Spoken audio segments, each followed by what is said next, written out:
All right, Shalom. Call all y'all by Shalom to the elect. It's a quick video on what's going on with this food so-called crisis that Esau actually orchestrated anyway, because they knew as long as y'all rely on them, all they gotta do is pull that shit away and make y'all act up. So, let me see. What precept I want to get real quick. Give me 1 minute.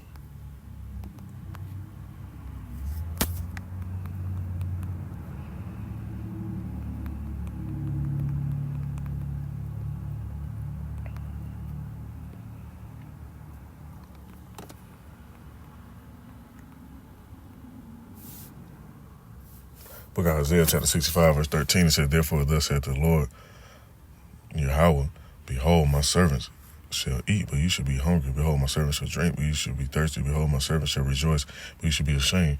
And this is another way people are going to see who are the real servants of the Most High anyway. Because you're going to make sure certain people got certain stuff, certain goods, certain food, certain transportation, protection, heads of protection. While people are getting wiped out or getting hit with plagues and different viruses and all that different stuff, the Most High gonna make sure his people straight, man. That's why the evil days come not, seek the Lord. I'm gonna play this video in a minute, hold on. Book of Isaiah chapter 55 verse 6 says, "Seek ye the Lord while he may be found. Call you upon him while he is near." Don't wait till shit hit the fan and you trying to call him, because a lot of people do that. Like even when people get locked up, get jammed up, or they're going through a certain type of adversity, they don't never want to call on the Most High while they still prospering and having fun and so-called having their way. They don't really say too much to them. They don't want to give thanks, reverence, or give alms, so on and so on. But soon as shit hit the fan, oh, God, help me, Lord, help me. That's how our people be, man. And let me get this, and then I'm going to play this video while this in my mind.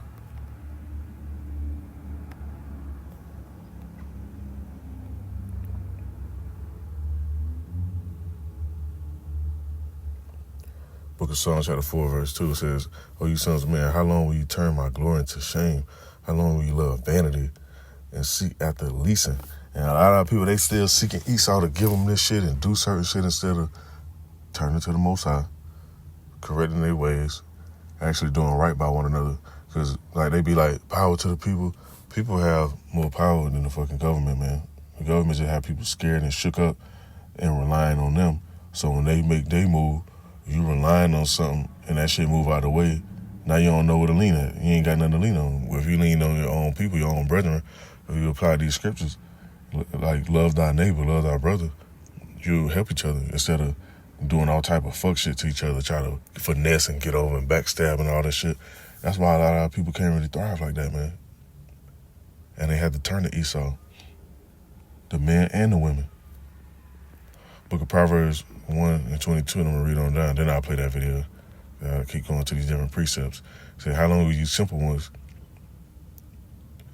We love simplicity, and the scorners delight in their scorning, and fools hate knowledge. Because niggas hate knowledge. Like, I just seen somebody that I know, and they want to go watch ratchet TV shit. They don't want to watch shit that got information, knowledge in it, stuff that can enlighten you and raise your vibration, raise your frequency. They want to be in a low vibration. It says, "And the scorners delight in their scorning, and fools hate knowledge. Turn you at my reproof. Behold, I will pour out my spirit into you." How the Most High pour out his spirit?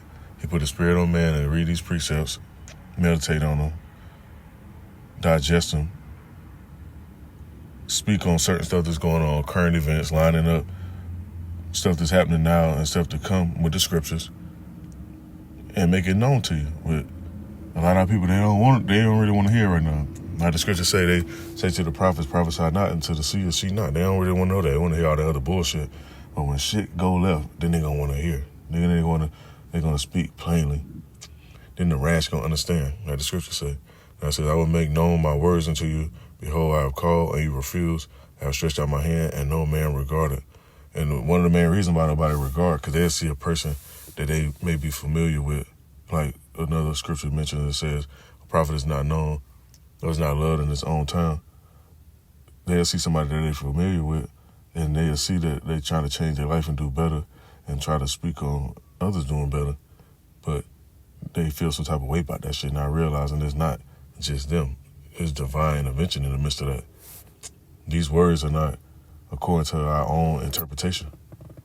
The Most High just put a spirit on men to be able to understand the mystery. That's it. Now, it said, because I have called and you refused, I have stretched out my hand and no man regarded, but you have set at naught all my counsel, and with none of my reproof, I will also laugh at your calamity. I will mock when your fear cometh. When your fear cometh as desolation, when your destruction cometh as a whirlwind, when distress and anguish cometh upon you, then shall they call upon me. And that's what our people going to do. Then they're going to be trying to seek the Lord. Then they're going to be trying to hear the word. They're going to be, I heard them talking about such and such was going to happen. This was going to happen. Then they're going to be trying to get answers. And it's going to be too late for that shit. Like, it's going to be a famine of food, water, bread, or whatever. It's going to be a famine of the word, too. Now it says, they should call upon me, but I will not answer. They should seek me early, but they should not find me. For they that hated knowledge and did not choose the fear of the Lord, they would none of my counsel. They despised all my reproof. Therefore shall they eat of their fruit of their own way and be filled with their own devices. For the turning away of the simple shall slay them, and the prosperity of their fools shall destroy them. But whoso hearkeneth unto me shall dwell safely and shall be quiet from the fear of evil. And that's where you want to be at. You want to be able to dwell safely, not have to worry about all the evil shit that's about to take place in Babylon. Now, I'm going to let this video play. I'm going to pull one more precept and get ready to end this off.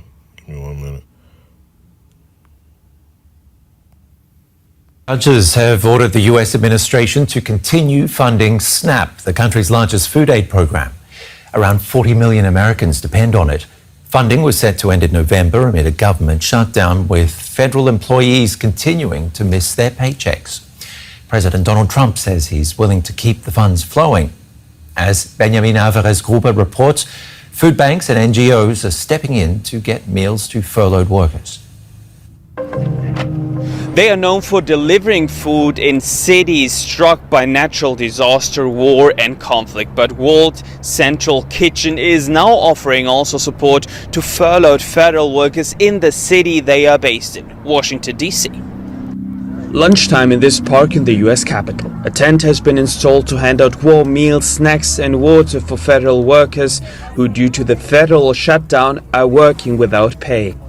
Many of them have been without 2 paychecks now, some of them a full cycle. Many of them are still in the office right now, so that's a lot of who's coming out today are folks who are exempted and therefore are still working. And so we're hoping to catch a mix of people while we're out here this week. Some found this tent by chance, while others like Kelly found out through friends about this new food distribution point. I'm grateful that they're coming and they're giving us sandwiches and snacks and water, because you got to stay hydrated. And, you know, food is something that we will be concerned about with the furlough. I'm glad they're here. I just wish they didn't have to feed us. The librarian, who works at the Library of Congress, is frustrated with the lack of willingness on Capitol Hill to end this shutdown. Frustrated, definitely. A little angry. And see, this will show you damn heathens and you damn devils that Esau don't care about y'all either, because they try to push this narrative that primarily people that's on Section A and stamps and all this other stuff are so-called black people. That's a fucking lie. You got Amalek, they get that shit too. Amalek been collecting that stuff, and they know how to play the system because they created the system. So they know how to get it in and finesse it how they want to. That's why they complain about it. And you got these Edomites. The Edomites be on that shit too. You got a lot of single mother Edomites. You got a lot of Edomite women that done got with Jake and don't have babies and shit, and they ass living with all them kids and they got to take care of them and all that. Yeah, they complain about that shit. Then they looking up and seeing that Esau's sending billions of dollars to all these different nations, and they trying to cut the shit over here. And see, this is what happened though. You relied on these so-called leaders so long instead of turning to the Most High and correcting your ways and trying to be better towards one another. Now your ass gonna cry and want to whine, gonna be hungry as fuck.